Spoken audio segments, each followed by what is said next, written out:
Hare Krishna everyone, welcome back to the channel. So let's plan कि हम expiry को किस तरीके से प्लान कर सकते हैं यहाँ पर, और क्या हमें मार्केट में चीज़ें दिख सकती हैं कल के लिए।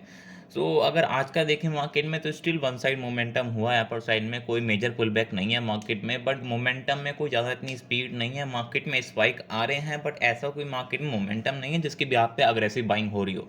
ठीक है, तो अगर अभी देखें, हमारा कल का एक सिंपल प्लान था कि मार्केट के अंदर अभी जो हम देख रहे हैं कि मार्केट 41,550 को टेस्ट करने जाएगा, बिकॉज वहाँ पर मेजोरिटी मार्केट में सेलिंग हो रखी है। वहाँ पर मेजोरिटी सप्लाई जोन है मार्केट के अंदर। तो मार्केट अराउंड 41,550 के आसपास ही घूमता रहा पूरे दिन, उसके आसपास ही। बिकॉज हमारा मेजर प्लान क्या था कि ओपनिंग के बाद एक स्पाइक है 41,550 तक, तो वहाँ पर हम शॉर्ट करने का मार्केट को प्लान कर रहे थे। बट ऐसा हुआ नहीं है। मार्केट में ओपनिंग के बाद छोटा सा डिप आया, डिप के बाद मार्केट चोपी होकर अराउंड 41,550 के आसपास ही क्लोज हो गया। ठीक है, तो यहाँ पर कोई मेजर ट्रेड हमारी एक्टिवेट हुई नहीं है यहाँ पर आज भी। ठीक है, ऑल द मार्केट पूरा चौपी है। अगर आप देख रहे हो ये मोमेंटम पूरा, स्टिल मार्केट ने 1,000 1,500 पॉइंट मूव करा है, बट यहाँ से आप देखोगे कोई मोमेंटम नहीं है मार्केट में। इस गैप अप के बाद, ये बड़े गैप अप के बाद मार्केट में कोई जनरली मोमेंटम हुआ नहीं है। ठीक है, और आज आप इंडिया विस्क को भी देखोगे अराउंड 3% ऊपर है, अराउंड 3% के आसपास ऊपर था एक टाइम पे ये। ठीक है, क्योंकि यहाँ पर मोमेंटम नहीं हो रहा है। इवेंट हमारे पास है, ऑल दो इंडिया की जो सीपीआई नंबर्स हैं वो थोड़े अच्छे आए हैं, बट यूएस के अभी भी आने पेंडिंग है थोड़े। तो हमें देखना है कि यूएस के नंबर्स कैसे आएंगे, बिकॉज उसके बिहार पे हमें मेजर गैप या मेजर गैप डाउन दिखेगा कल। ठीक है, ऑल द हमारे नंबर अच्छा है, बट हमारे नंबर अच्छा है उसके बिहार पे ये मोमेंटम हुआ है पहले से कि हमारे नंबर अच्छे आने थे, बिकॉज यहाँ पर थोड़ी इन्फ्लेशन कम है, तो उसकी वजह से यहाँ पर नंबर अच्छे आए। ठीक है, बट अभी यूएस का हमें देखना है कि वहाँ पर किस तरीके के नंबर आएंगे जिसके बिहार पे कल मार्केट में गैप क्रिएट होगा। ठीक है, तो अगर अभी देखें तो अभी जो बैंक निफ्टी खड़ा है एक मेजर सप्लाई पे खड़ा हुआ है। 41,650, 41,600 के जो जोन है, या फिर 550 तक का जोन है, ये काफ़ी अग्रेसिव सप्लाई जोन है। हम यहाँ पर बाइंग नहीं कर सकते अभी भी। मैं इसलिए बार बार ये चीज़ रिपीट कर रहा हूँ कि हम बाइंग नहीं कर सकते। ठीक है, बोल तो मार्केट में डिप आ नहीं रही है, मार्केट एक जगह पे फंस रहा है बार बार। अगर देखो तो मार्केट जिस जगह के आसपास खुला था उससे 50-60 पॉइंट ऊपर ही क्लोज हुआ है। ठीक है, around market 70-80 point gap up खुला था, तो उसके आसपास ही अराउंड 70-80 पॉइंट ही मार्केट ऊपर क्लोज हुआ है। यानी कोई ज़्यादा मोमेंटम मार्केट ने इंट्राडे में करा भी नहीं है, बट स्टिल क्लोजिंग लेवल से, लोअर लेवल से एक सडन स्पाइक आए थे क्लोजिंग के टाइम पे, तो वो मार्केट ने एक हायर क्लोजिंग करी है। ठीक है, तो अगर देखें अभी भी देखें तो अभी भी ऐसी कोई स्ट्रेंथ है नहीं मार्केट के अंदर कि मार्केट अग्रेसिवली ऊपर चला जाए, या मार्केट में बहुत अग्रेसिव बायर्स हैं मार्केट में जो मार्केट को पंच कर सके। ठीक है, स्ट्रेंथ मार्केट की स्टिल देखोगे आप खत्म है। यहाँ पर थोड़ी सी जो मार्केट में मोमेंटम है वो भी खत्म हो रखा है, तो कहीं ना कहीं एक डिप आनी पेंडिंग है यहाँ पर, जो हम यहाँ पर प्लान कर रहे हैं। मे बी 3-4 दिन से हम प्लान कर रहे हैं, पर मार्केट में मोमेंटम ना होने की वजह से कोई डिप आ नहीं पा रही है। ठीक है, तो आज जो इवेंट है उसके बाद एक डायरेक्शन हमें क्लियर हो जाएगी कि इधर मार्केट या तो यहाँ से वन साइड ऊपर नहीं निकलने वाला है, या वहाँ से अब मार्केट में करेक्शन स्टार्ट होने वाली है। ठीक है, वो चीज़ आज हमें पता लग जाएगी जब आज का ओवरनाइट का डाटा आएगा। ठीक है, यूएस का डाटा आएगा, सॉरी। ठीक है, तो अभी हम कल के लिए क्या प्लान कर सकते हैं यहाँ पर। ऑल तो अभी चोपीनेस कंटिन्यू रहेगी जब तक डाटा आएगा नहीं आपका प्रॉपर तरीके से, तो ये चोपीनेस यहाँ पर कंटिन्यू रहेगी मार्केट के अंदर। ठीक है, तो अगर अभी कल मार्केट, अगर अभी के लिए कुछ देखें मार्केट के अंदर, तो इफ कल मार्केट गैप अप खुल जाए, एग्जांपल लेते हैं कल मार्केट गैप अप खुल जाए, तो स्टिल हम अगेन वहाँ पर कुछ मार्केट में स्टेप नहीं ले सकते, क्यों? बिकॉज गैप अप के आने के बाद हमें वहाँ पर फॉर्मेशन होने का वेट करना पड़ेगा कि मार्केट में फॉर्मेशन कैसी हो। ठीक है, बिकॉज हम यहाँ पर बाय कर नहीं सकते, क्योंकि हमारा स्टॉप लॉस ही नहीं है यहाँ पर कहीं पर भी जहाँ पर हम स्टॉप लॉस मेंटेन कर सकें। ठीक है, लोअर लेवल से बाइंग कर रखी है वेल एंड गुड, बट इस प्राइस पे बाइंग करना बिल्कुल ही बेकार है। ठीक है, बिकॉज पहली चीज मोमेंटम नहीं है, दूसरी चीज यहाँ पर रिस्क रिवॉर्ड रेशियो नाम की कोई चीज होगी नहीं, क्योंकि आपका रिस्क ही इतना ज्यादा होगा कि आपका रिवॉर्ड तो यहाँ पर अराउंड 100-150 पॉइंट का है, बट रिस्क आपका बहुत बड़ा होने वाला है यहाँ पर। तो किसी सेंस में यहाँ पर लॉन्ग नहीं बन रहा है। ठीक है, तो इफ कल फ्लैट ओपनिंग होती है 41,550, या फिर 500, 560 या 600 के आसपास भी ओपनिंग होती है, यानी कि स्लाइटली गैप अप या फिर फ्लैट ओपनिंग होती है, तो हम ज़्यादा सोचेंगे नहीं, हम कोई भी रिजेक्शन कैंडल के साथ मार्केट में शॉर्ट करने की प्लानिंग करेंगे, because there is high possibility कि कल मार्केट में एक ट्रैप क्रिएट हो और मार्केट में मोमेंटम हो डाउन साइड का। क्यों मैं बार बार ये चीज़ रिपीट कर रहा हूँ? बिकॉज ऊपर साइड में जो स्ट्रेंथ है वो बिल्कुल खत्म होती जा रही है। जो बायर्स हैं वो गिव अप नहीं कर रहे हैं, बट उनकी स्ट्रेंथ खत्म हो चुकी है। अगर आप ध्यान से देखोगे उनकी स्ट्रेंथ नहीं है यहाँ पर, बट वो गिव अप नहीं कर रहे हैं यहाँ पर। ठीक है, तो एटलीस्ट कल एक्सपायरी है 41,500 पे, आप देखोगे यहाँ पर बहुत अग्रेसिव यहाँ पर कॉल से पुट सेल हो रखी है यहाँ पर 41,500 पे, तो मे बी एक बार इंडियन मार्केट में ट्रैप किया जा सकता है कल के लिए 41,500 के पुट राइटर को। बहुत अग्रेसिव यहाँ पर इन्होंने पोजीशन क्रिएट कर रखी है यहाँ पर, विदाउट एनी टेंशन की मार्केट में आज इवेंट है या नहीं है। उनके भी यहाँ पे इन्होंने काफ़ी अग्रेसिव पोजीशन बिल्ड कर रखी है आज भी।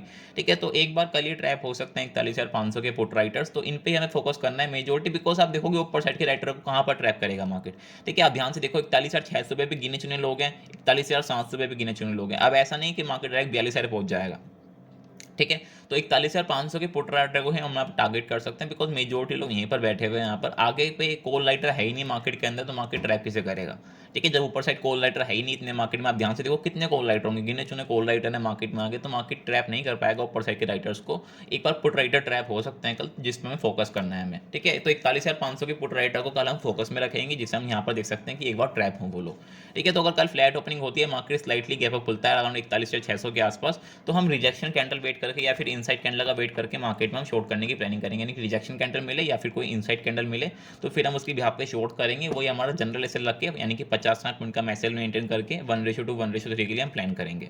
ठीक है, इफ कल गैप डाउन ओपनिंग खुल जाती है, एग्जांपल लेते हैं कि डाटा नेगेटिव आ जाता है यूएस का, वहाँ से वहाँ पर गैप डाउन ओपनिंग आ जाती है, तो gap down opening immediately buy होगी वहाँ पर, बिकॉज लोअर साइड पे मेजरली लोग बैठे हैं बाय करने के लिए, सब इंटरेस्टेड हैं लोअर साइड बाय करने के लिए अभी। ठीक है, तो लोअर साइड की जो मार्केट में डिप आएगी वो इनिशियली बाय हो जाएगी, यानी कि आपका ओपनिंग सेशन के अंदर ही वो डिप बाय हो जाएगी। तो अगर अराउंड 41,300-400 के आसपास प्राइस खुलता है, तो वो इनिशियली बाय हो जाएगी डिप, बिकॉज मेजरली लोग बैठे हैं मार्केट को बाय करने के लिए।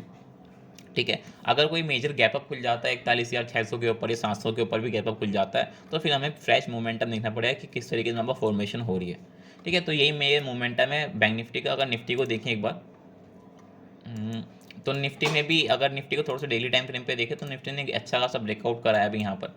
ठीक है, एक प्रीवियस स्विंग था निफ्टी का, वो निफ्टी ने यहाँ पर ब्रेक कर दिया है ऑलमोस्ट। अगर प्रीवियस स्विंग देखोगे अराउंड आपका, तो एक 17,800 के आसपास एक स्विंग था, तो वो निफ्टी ने ब्रेक करके ऑलमोस्ट उसके ऊपर ही यहाँ पर क्लोजिंग दे रखी है। बट स्टिल यहाँ पर बाइंग नहीं कर सकते हम, बिकॉज वन साइड मोमेंटम होकर ब्रेकआउट किया। अगर आप देखोगे तो एक भी पुल बैक नहीं है बीच में, वन साइड यहाँ पर लोअर साइड से मोमेंटम होते हुए आया है, और वन साइड में इसने यहाँ पर ब्रेक कर दिया है स्विंग को। ठीक है, तो यहाँ पर हम इस कंडीशन में बाय कर ही नहीं सकते किसी भी सेंस में, बिकॉज मेजोरिटी जो वन साइड मोमेंटम होते हैं वो फेल हो जाते हैं।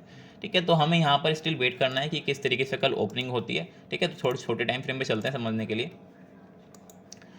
तो अगर यहाँ पर देखें स्टिल, तो अराउंड निफ्टी भी अराउंड सप्लाई के आसपास ही खड़ा है, 17,800 से लेकर 17,850, काफ़ी अच्छा खड़ा सप्लाई जोन है निफ्टी के लिए भी। ठीक है, तो मैं बार बार रिपीट भी कर रहा हूँ, 17,800 850 काफ़ी अच्छा सप्लाई जोन है निफ्टी के लिए।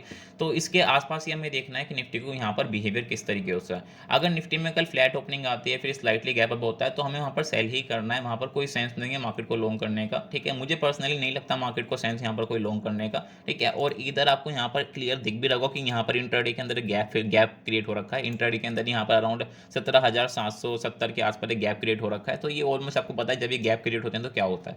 ठीक है, जब ये गैप फिल होते हैं तो मार्केट में यहाँ पर आपको एक सडन डिप मिलता है गैप फिल होने के लिए। तो इंट्राडे का गैप है, ये कोई ओवरनाइट का गैप नहीं है, ये इंट्राडे का गैप है। तो या तो ये सिंगल डे के अंदर फिल होता है या फिर नेक्स्ट डे के अंदर कवर होता है। तो आज तो ये कवर नहीं हुआ बिकॉज ये क्लोजिंग के आसपास फॉर्म हुआ था इंट्राडे का गैप अराउंड 17,770 के आसपास।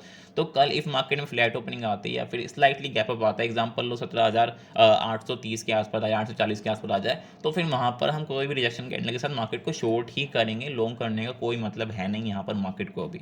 ठीक है, तो 17,770 17,750 तक के लिए हम प्लान करेंगे, बिकॉज यहाँ पर एक गैप भी है और नीचे एक वहाँ पर अनटेस्टेड जोन भी है, यानी कि 17,750 का एक अनटेस्टेड जोन भी है। उसके लिए फिर हम प्लान करेंगे मार्केट को अराउंड हमें 100 पॉइंट मिल सकते हैं वहाँ पर। ठीक है, तो इस चीज़ के लिए हम प्लान करेंगे, मार्केट को ज़्यादा बड़ा टारगेट प्लान नहीं करेंगे डाउन साइड का भी, बट स्टिल हमें अभी दिख रहा है स्पेस पेंडिंग है डाउन साइड का, तो वही चीज़ हम के लिए प्लान कर रहे हैं अभी। ऊपर साइड के लिए स्पेस नहीं है अभी मार्केट के अंदर, तो इसलिए ऊपर साइड का प्लान करने का कोई फायदा नहीं है, बिकॉज यहाँ पर हमारा रिस्क तो काफ़ी ज़्यादा हो जाएगा, बट ऊपर साइड स्पेस ना होने की वजह से हमारा रिस्क यहाँ पर बहुत ज़्यादा है और रिवॉर्ड बहुत कम है। ठीक है, तो इस जो ये आपको दिख रहा है यहाँ पर, अगर मैं आपको छोटे टाइम फ्रेम में भी दिखाऊँ तो 5 मिनट के टाइम फ्रेम में आपको क्लियर दिख जाएगा, एक गैप आपको यहाँ पर क्लियर तरीके से दिख जाएगा। ठीक है, तो इस गैप के लिए हम एक प्लान करेंगे, और प्लस ये अनटेस्टेड जोन जो पड़ा है यहाँ पर, ये अनटेस्टेड जोन है, तो इस चीज़ के लिए यहाँ पर हम मार्केट को देखेंगे ट्रेड करने के लिए। ठीक है, अगर फ्लैट ओपनिंग होती है फिर स्लाइटली गैप अप खुलता है। ठीक है, बड़ा गैप अप खुलना है तो हमें अवॉइड ही करना पड़ेगा, बड़े गैप अप में हम टारगेट नहीं कर सकते, क्योंकि बिकॉज बड़े गैप अप होने के बाद ये चोपी हो जाएगा, फिर एक्सपायरी में भी आपकी रेंज के अंदर ही मार्केट में क्लोज हो जाए। ठीक है, अगर मार्केट में कल बड़ा गैप डाउन खुलता है मार्केट में, तो अगेन सेम चीज़ है, इनिशियली फर्स्ट आवर के अंदर वो कवर हो जाएगा। क्यों? बिकॉज हर पर्सन बैठा हुआ है मार्केट को लॉन्ग करने के लिए, बिकॉज सब लोग डिप का वेट कर रहे हैं कि डिप आए मार्केट में, तो हम मार्केट में फ्रेश लॉन्ग बिल्ड कर सकें। बिकॉज यहाँ पर मार्केट में अभी किसी को मौका नहीं मिल रहा है फ्रेश लॉन्ग बिल्ड करने का, बिकॉज स्विंग नहीं बन रहा है मार्केट में डेली टाइम फ्रेम पे या फिर मेजरली आवरली टाइम फ्रेम पे कोई बड़े स्विंग नहीं बन रहे हैं मार्केट में, जिसकी वजह से यहाँ पर जो फ्रेश लॉन्ग है वो एक्टिवेट नहीं हो पा रही हैं। तो अगर यहाँ पर कोई मार्केट में गैप डाउन होता है तो वो इनिशियली बाय हो जाएगा यहाँ पर अराउंड 17,700 के आसपास या फिर 17,750 60 के आसपास गैप डाउन होता है कोई, तो इनिशियली वो बाय हो जाएगा। ठीक है, तो आपको कि वहाँ पर रिजेक्शन मिले छोटे टाइम फ्रेम पे 3 मिनट या फिर 1 मिनट के टाइम फ्रेम पे, तो आप लॉन्ग कर सकते हो वहाँ पर छोटे से स्टॉप लॉस के साथ, वहाँ पर आप ट्रेड कर सकते हो। ठीक है, अगर इंडिया में देखोगे तो अराउंड 2.5% ऊपर है, तो एक साइन है, थोड़ा इवेंट का प्रेशर है, बिकॉज इवेंट है आज, तो थोड़ा सा उसका प्रेशर दिख रहा है यहाँ पर। बट स्टिल यहाँ पर स्पेस नहीं है अपर साइड का, मार्केट को एक करेक्शन यहाँ पर चाहिए ही, नीडेड है वो। ठीक है, इफ वो करेक्शन नहीं आएगी तो मार्केट या तो इधर ऊपर साइड पर ट्रैप कर देगा किसी को, और जब एक ट्रैप क्रिएट होगा तो जो मोमेंटम होगा डाउन साइड का वो काफ़ी स्पीड में होगा। ठीक है, तो अगर मार्केट को हेल्दी मूव कंटिन्यू करना है अपना, यानी कि हेल्दी बाइंग मार्केट को कंटिन्यू करनी है, तो उसे एक प्रॉफिट बुकिंग देनी पड़ेगी। नॉर्मल है वो चीज़, प्रॉफिट बुकिंग देनी पड़ेगी। अगर ये प्रॉफिट बुकिंग यहाँ पर नहीं आती है, और सेम चीज़ बैंक निफ्टी के अंदर भी एक ब्रेकआउट हो जाता है, बिकॉज निफ्टी ने आज ब्रेकआउट कर दिया है, सेम चीज़ बैंक निफ्टी के अंदर भी अगर ब्रेकआउट हो जाता है, तो वहाँ पर फिर एक बहुत बड़ा ट्रैप क्रिएट हो सकता है, जो मार्केट को काफ़ी पैनिक के अंदर ला सकता है। ठीक है, तो मार्केट के पास चॉइसेस हैं अभी कि वो इधर हेल्दी रन के अंदर उसे जाना है, तो यहाँ पर वो थोड़ी प्रॉफिट बुकिंग दे दे, और वापस मार्केट में थोड़े दिनों बाद मार्केट में रिकवरी होनी स्टार्ट हो जाए, मार्केट अपने हाई ब्रेक करना स्टार्ट कर दे वापस। या दूसरा ऑप्शन है कि ये स्टिल ब्रेक कर दे ऊपर साइड के लेवल्स, और देन कुछ दिन बाद मार्केट के अंदर ऊपर साइड पे ट्रैप हो, और वहाँ से आपको एक बहुत हैवी सेलिंग मिल जाए। ठीक है, तो ट्रैप के अंदर ऑलरेडी आपको पता है कि मार्केट में सेलिंग कितनी स्पीड से आती है, तो स्टिल मार्केट के पास ऑप्शन है, वो हमें कल दिख जाएगा कि मार्केट में क्या ट्रेंड पकड़ेगा, वो हमें कल दिख जाएगा कि मार्केट में रिवर्सल आएगा या मार्केट में प्रॉफिट बुकिंग आएगी। ठीक है, रिवर्सल आएगा तो आपको पता है कितनी हैवी सेलिंग होगी, और प्रॉफिट बुकिंग आएगी तो नॉर्मल है, मार्केट हेल्दी मूव के लिए जाना चाहता है ऊपर, इसलिए मार्केट प्रॉफिट बुक कर रहा है। ठीक है, बाकी अभी डाटा आया नहीं है यूएस का, ऑल्दो हमारा इंडिया का डाटा आ चुका है, तो इंडिया का डाटा काफ़ी अच्छा आया है, तो उससे मतलब नहीं है, बिकॉज हमारा जो गैप अप या गैप डाउन खुलता है वो मेजरली यूएस के बिहाफ पे खुलता है। ठीक है, तो यूएस की हमें देखने की डाटा किस तरीके से आएगा, ऑल्दो हमारा डाटा अच्छा आया है, तो बट वो चीज़ ऑलरेडी फैक्टर इन हो चुकी है हमारे मार्केट के अंदर, जो डाटा आया है वो ऑलरेडी फैक्टर इन हो चुका है, तो हमें कल की ओपनिंग देखनी है कि ओपनिंग किस तरीके से होगी, जिसके अकॉर्डिंग हम प्लान कर सकते हैं चीज़ों को। ठीक है, अगर निफ्टी के अंदर हम डाटा देख लें कि लोग कहाँ पर बैठे हैं मेजरली, तो उसके से हमें मार्केट आइडिया लग जाएगा। तो निफ्टी के अंदर मेजरली जो एंट्री हो रखी है 17,800 की पुट पे हो रखी है, तो 17,800 के आसपास ही मार्केट क्लोज हुआ है, तो नॉर्मली ये लोग तो एक बार ट्रैप होंगे यहाँ पर 17,800 के put writer, because normally carry करके गए हैं यहाँ पर चीज़ों को, और मेजरली यहाँ पर रिटेलर ही होंगे। ठीक है, जो इन चीज़ों को कैरी करके गए हैं, बिकॉज स्ट्रॉन्ग क्लोजिंग बहुत स्ट्रॉन्ग आई है, तो रिटेलर कहीं ना कहीं मार्केट को लॉन्ग करके गया ही होगा ओवरनाइट, ऑल दो हैच करके गया होगा, बट स्टिल वो करके जरूर गया होगा, बिकॉज काफ़ी स्ट्रॉन्ग क्लोजिंग आई है और मार्केट ने ब्रेकआउट भी दे रखा है। ठीक है, तो कल की ओपनिंग बहुत इंपॉर्टेंट है, जो हम मार्केट को एक ट्रेंड डिसाइड कर सकती है कल एटलीस्ट इंट्राडे के लिए। So that's it. बाकी अगर